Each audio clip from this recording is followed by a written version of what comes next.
Intimidation is a weapon, a psychological tactic to make your enemy cower in fear. Sometimes that's all the edge you need. Sometimes that edge is a 6.5-inch wasp-waisted dagger. It's no hyperbole to say the Gerber Mark II might be the deadliest blade ever created.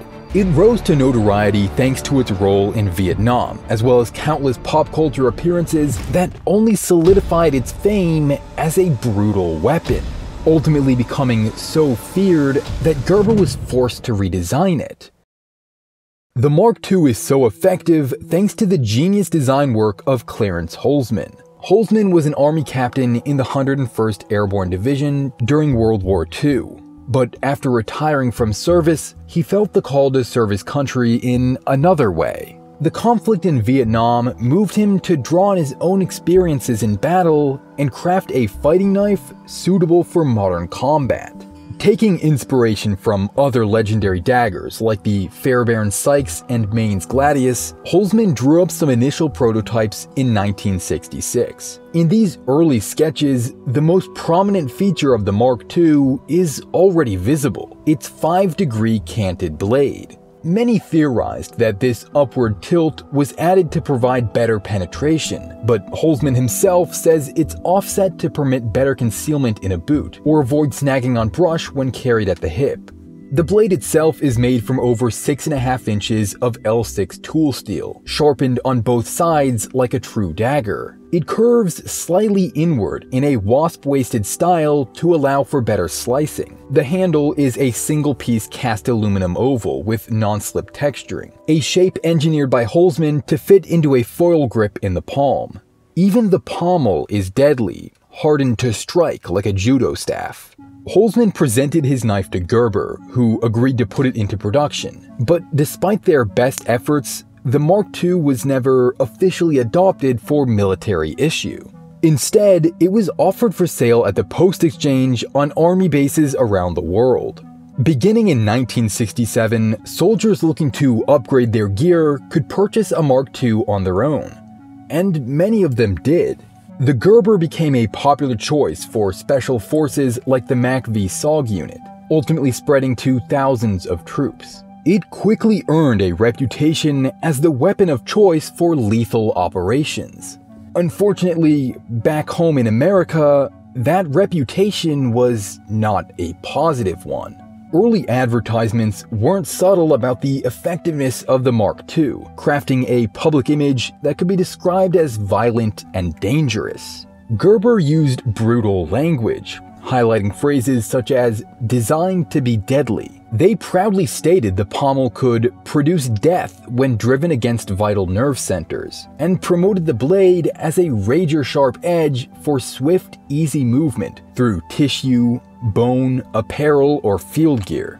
But as the conflict in Vietnam dragged on, anti-war sentiment spread throughout America. Mass-scale demonstrations took place in major cities for months on end, peace protests that opposed the violence and death overseas. As a result, brands across the country, as well as the government itself, began to take a softer tone in their marketing. The Gerber Mark II, seen as a symbol of the carnage in Vietnam, was pulled from the shelves of post exchanges. Facing strong public opposition, Gerber was forced to reconsider the Mark II and its intended purpose. The head of knife design, Al Marr, was tasked with redesigning the iconic blade to be branded as a survival knife instead. The 5-degree cant had already been deprecated long ago. Customers who didn't understand the purpose would complain about knives appearing bent and damaged out of the box. The new straight edge made it harder to conceal, but more palatable to the general public. Al also made the decision to add a 2-inch portion of serrated edge on both sides of the blade. Features such as ruler etchings and bright colors made it a more convincing all-purpose camping or diving tool, rather than the fatal weapon it was originally meant to be. Almost overnight, advertising for the Mark II completely rebranded. Magazine pages now read "designed to be effective" rather than deadly. Gerber touted the knife's ability to cut through rope and wood, rather than the vital organs of your enemies. The Mark II was no longer a combat-driven fighting knife. It was a friendly survival knife, meant to save lives instead of take them. As flimsy as the rebrand appears in retrospect, it was successful at the time, and post-exchanges began offering the Mark II for sale again. A series of other minor changes would be made over the next few decades.